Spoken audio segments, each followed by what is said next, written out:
still need to hear it.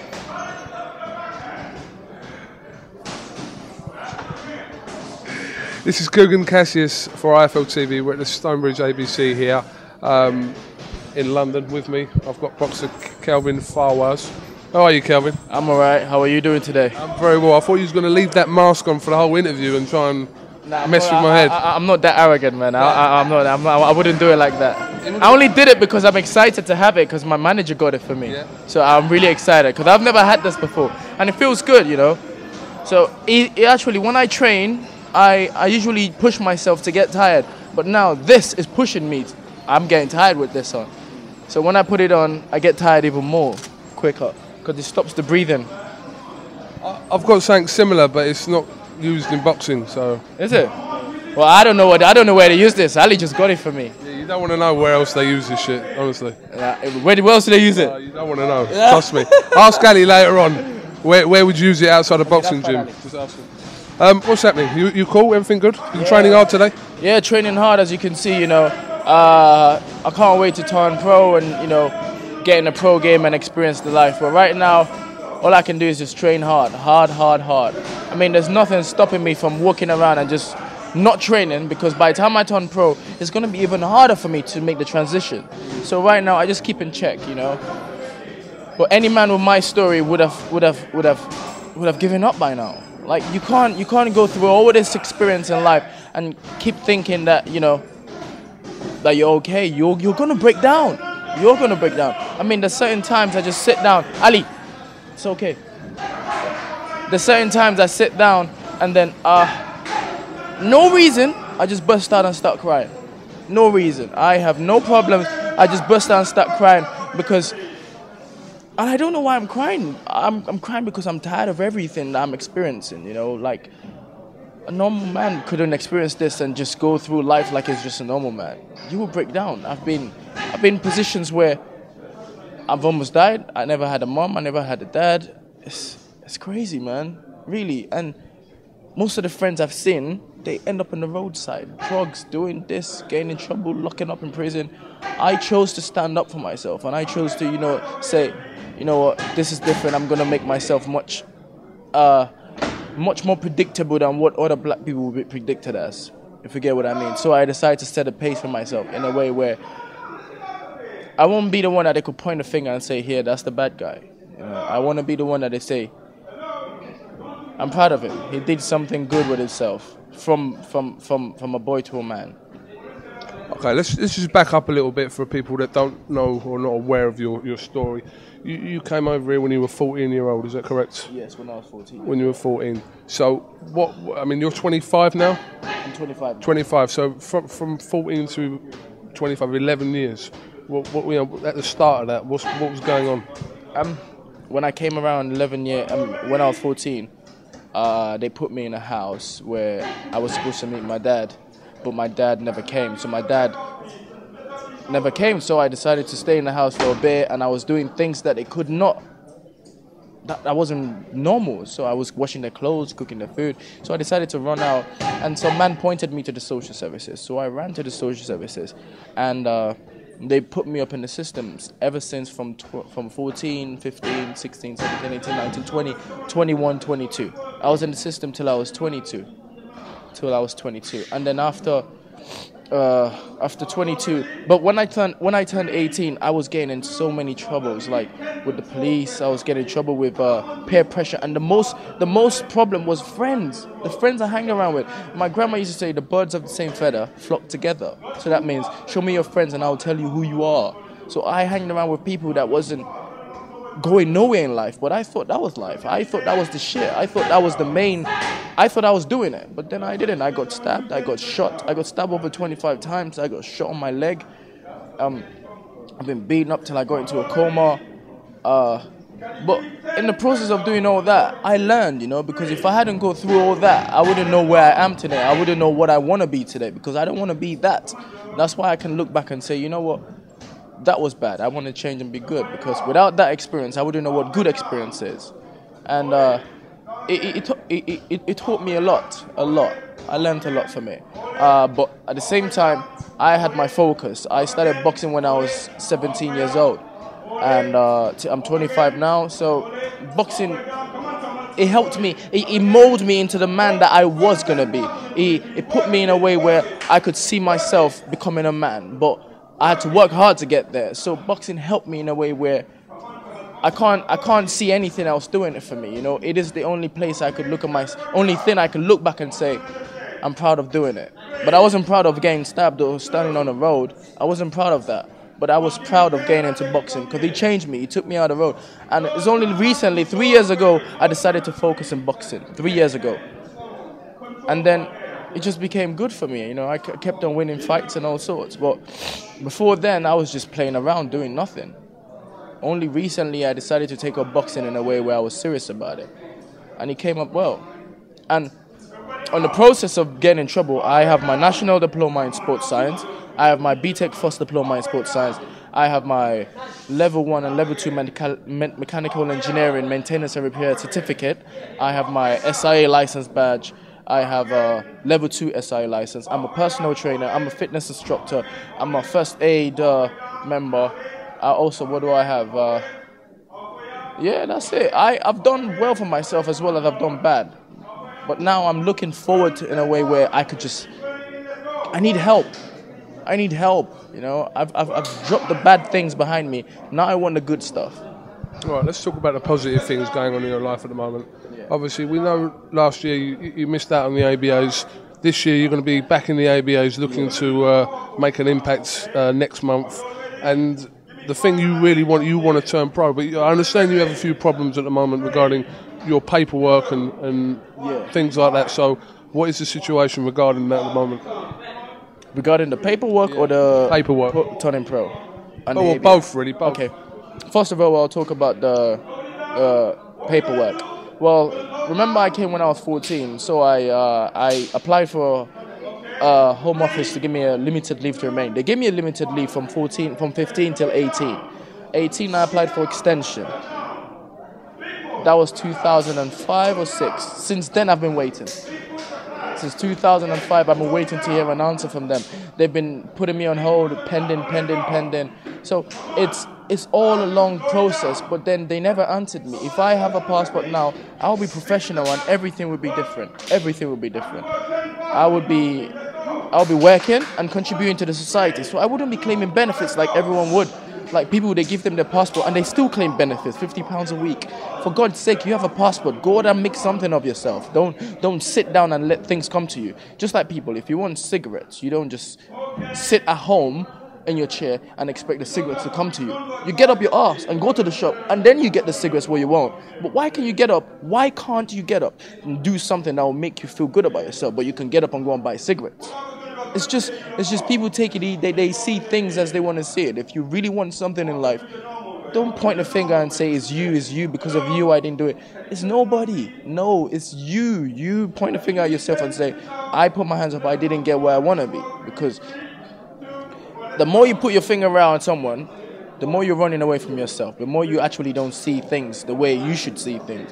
Only when you actually come to terms to say that, yes, I understand that it's my problem, my mistakes that I never got up and did what I want to do, but now I'm willing to change it. Only then would you actually realize that the world is your oyster. But if you keep sitting at home and just, if only I had this, if only I had that, you're never going to get to nowhere. Now that's the passport. So now the Home Office are waiting to answer me to see what they're going to say. So in the next couple of months, Frank Warren, we spoke to him. So in the next couple of months, we will see what happens. Maybe I'll get deported, or maybe I'll stay, and if I get deported, I would invest money into a boxing gym in Nigeria and probably fight from there and come over here. But I'm half Nigerian, half Lebanese. I don't have a Nigerian name. My name is Mr. Bilal Fawaz. Now here's the trick. My name is Mr. Bilal Fawaz. I'm half Nigerian, half Lebanese. Nigerian embassy wouldn't give me a passport because I don't look like a Nigerian and I don't have a Nigerian name and I have no relations over there. Now the Lebanese embassy wouldn't give me a passport because my father did not declare me as his son. So basically, what am I going to say? What do I do now? What do I do? There's nothing to do. Now, speaking about the ABA. Yeah, I won the ABA in the 71 kilograms, 2012. national champion. I won the Haringey 2011 national elite champion as well. I've won so many medals. But now, the ABA, there's no more 71 kg. So, when I was 71, they was indicating that I was the biggest light middleweight they've ever seen. Now, there's no more 71. There's only 64 to 69, and there's 69 to 75. So, right now, I am 68. So, I'm going to be fighting people 64 to 69. So, I'm going to be fighting, like, practically small guys. Not small guys, but people smaller than me. And I'm a big light middleweight. Now, I'm a vicious welterweight. A mad one. So I'm not saying I'm the best boxer out there, but I can do things that could make people say he has a heart. You know, he believes in himself. And I'm gonna have I don't think anyone has ever done this, but if they have, congratulations to them. I would probably win the ABA championship on 2 weight class, light middle and welterweight division, by the grace of God. Have you had any contact with the British Border Control? No, not really. Because before you get in contact with them, you have to have a passport, isn't it? Well, yeah, I believe you have to have a British passport to be able to apply for a licence. So, yeah. With you not in that position to do so, I just wondered if there had been any contact regarding your situation with the board. Nah, no contact. Because if I contact them, what are they going to say? You need to get your papers out, you need to do this, you need to do that, and they will sign you as a British this. But they wouldn't. There's no point me going there and putting my hands on the table and they'll turn me back and say, wait for a decision from the Home Office. Now, I have represented England. I've represented London. I've represented Northwest on about 10 different occasions. I have never lost. For England or London, I've never lost. I've represented England against Germany, against Sweden, against Ireland, I can't even count. And I've never lost. I've only represented, my last fight representing England was England versus Nigeria. And I was England. I was fighting against my own other half, and still they would not give me a passport to represent them, but they would pick me to fight for them. I'm not pointing fingers, but it's quite tricky, isn't it? It sounds like you do need some help. Do you feel though the people around you in your life at the moment are capable of resolving the situation you're in? I don't know, man. We've been struggling. You know, there are people that would help me, and there's people that can help me, and there's people that look and say, I would help you, but never done anything. So there's people that can. It's only up to them if they decide that they want to actually step forward, you know. There's people that can do it, but there's people that just look at me and say, yeah, we would help you, but never done anything. And loads of people have come around like that. I just don't know, man. If they help me, then so be it. I will be the grateful, the most humblest person ever. Talk to me about this proclaimed Superman punch. Is that even legal? What's going on? Yeah, it wasn't. I don't know. They had to. The British Board of Control had to come together to have a debate whether my punch was legal or not. But then they watched the fight with Joe Frazier and Muhammad Ali, and Muhammad Ali and Joe Frazier, the fight. Joe Frazier was jumping up and throwing the punches in the air because Joe Frazier was short, Muhammad Ali was tall. So if Joe Frazier could do that, why can't I do it? So then they said... You called it actually the Hercules punch, didn't you? I called it the Hercules. The media's to call it the Superman punch.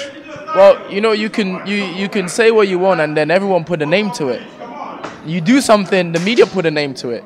They could put a good name or they could put a bad name. Superman, Hercules. Superman, Hercules. But the Hercules came from...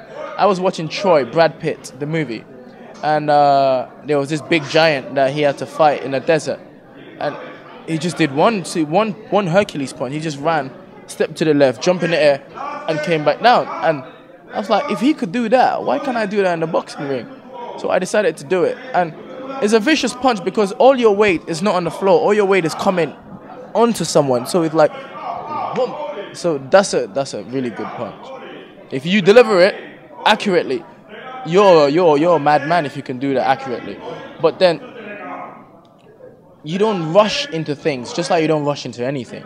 You have to pick your punch and watch your timing. If someone is alert, you don't do it when someone is alert. You do it when the neuro or whatever sense is a bit diminished, like in a state where they're not quick to react. But if they're in a sharp state, why would you do it? Do you want to die? You have to weigh your options in a way where you know what you're doing, you know that you're going to do it, and you know when you have to do it. Not, I'm going to do it. That's what people do. I'm going to go in the ring, I'm going to fight. You don't go in the ring to fight. You go in the ring to box. You go in the ring to know what you're going to do, why you're doing it. You go in there, okay, he's coming, I'm going to move there, bum, bum, bum, I'm going to move. Not, no, you're not going to get nowhere because you're just fighting against yourself. You're fighting against yourself. Why would you go and just go, you're not going to get nowhere. It's just like swimming. Now, there's a good example if you can think about it. Swimming, people go swimming. If you go in the water and you fight with the water and you fight, and you try to swim, you're not going to get nowhere because you're fighting against something that you should be going with. Now, if you go in the swimming pool and you relax and you swim, if you notice you're going with it, you're rolling, you're going smoothly. But then if you go in, you slap your hands around, you're not going nowhere. If you relax and just roll with it, it all falls into place. It all goes along. And if you could learn to apply that perception into anything in life, then you would find pleasure in anything you do. You would. Just don't force it. Don't force anything. Just let it go your own will. It would all go together if you just let it go. Let it go. Don't try to fight against anything that is not worth fighting for, that will make you feel arrogant and egotistic, because then you leave room for mistakes. When you're calm and you see things peacefully, there's no room for mistake because you're not trying to convince anyone that you're better than what you are. You are you, so just do what you think that will make you happy. Not go around and try to please the whole world with the arrogance of ego and all sorts. Just relax. That's what I have to say. Relax. Do you know what? I've done about 3,000 boxing interviews, and you're probably one of the best talkers I've come across. No way. You are. Listen, I interview all sorts of people that don't want to talk, that talk a lot, the medium level of talking. Really? But yeah, you fall into the talks a lot bracket, but that's good because it means that I have to talk less. But I'm listening to you. You know, listen, I've spoke to Ali about your story. I've read up on you as well about your situation and everything, and you know, listen. I don't know. I wish I could click my fingers and everything's all right. It don't work like that. So I hope you do get it sorted. And if it's in your destiny to become professional and to do something in the boxing world, you know it's going to happen. So I hope it's going to happen, man. And like you said, click your fingers and do it. I wish you can click it and make it happen for me. I'll try. But I'll try. I like that. I like that. Listen, I'll tell you about my Captain America punch when we come off. Really? Yeah, I got a Captain America punch, man. That'll beat the shit out of your Hercules punch. Trust me. Okay, so basically, you're saying I talk a lot. It's good, but it's a positive good thing. It's not a good thing. People that talk a lot. If you talk a lot, man, listen, trust me. I've interviewed people where I've asked a question, or you know, not even a good question, but just a good question. I'm getting like little drips and drabs, maybe like a couple of words back, which then forces me to ask a one that I was going to ask in a few minutes straight away. Oh, but with you, you've run my tape out, man. So it's good. Oh, okay. Oh, hi. Kelvin, listen, it's a pleasure to meet you, man. So I'm one of the best you've ever spoken to. You are, listen. You're just saying this? No, listen, go through my videos, man. I've interviewed everyone, trust me. Okay, so is this going to be online? This will be online. I'll tag you in it on your Twitter. And Twitter and Facebook? I'll put it on your Facebook and tag you in on Twitter. Oh yeah, put it on my Facebook. Tomorrow. Yes. Oh, thank you. Yes. That's going to be good for me. Everyone's going to look at it. Yeah. I'll give you a few chicks as well. Girls watch this as well. Oh yeah, I have a missus. Sorry, Mrs. Is she? I have a missus. Yeah? Yeah, I have a missus. I apologise for that. Oh, she's fine. She knows a boxer's life is, you know, you have to talk to people and stuff. Yeah, but obviously, I love the attention of chicks. Who wouldn't? Who doesn't? Who wouldn't? What do you think I got a camera for, man? Oh, stop it. Yeah, but my heart belongs to my missus. That's it. That's a good thing to hear. My heart belongs to her. That's a good thing to hear. Yeah. But listen, we'll maybe have a catch up with you, you know, in the coming months and see where you are. Good luck for the ABAs this year. Let's see what you can do. Bring it on, man. I'm going to come down to York, Paul, actually. I didn't go last year, so I'm going to come down there. It's going to be a good fight because I'm not going there to impress no one. I'm just going there to enjoy the sport. So it'll be fine. If you see me boxing, I'm not going to go in like I want to kill someone. I'm going to go in to enjoy it. But at the same time, I'm ready. I'm ready. All right, no problem. Kelvin Fawaz, thanks for talking to IFL TV. Thank you, Vid. Good luck with everything. IFL TV. We love you. Thank you very much.